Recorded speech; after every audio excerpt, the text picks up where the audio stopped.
Бог намерно не создаде различни, но истовремено не повикува да работиме заедно и еден со друг да се надополнуваме, а не да се исклучуваме.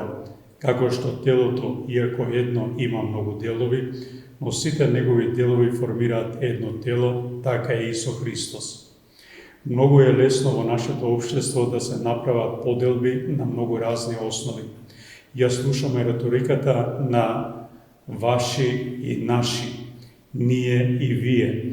Демократијата значи почитување на мислењето, културата и традициите на другите, па така и во самите семејства може да постојат различни политички мислења и припадност на различни политички партии, но тоа никогаш не смее да води до кавги и недоразбирање.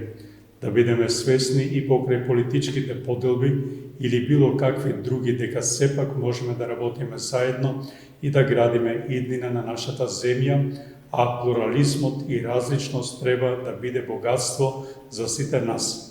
Со длабока доверба во Божјото човеколюбие ве повикувам да се придружите во молитвата за Господ Бог да ни испрати совесни, честни, политички одговорни и духовно просветени политичари кои ќе ја водат нашата татковина.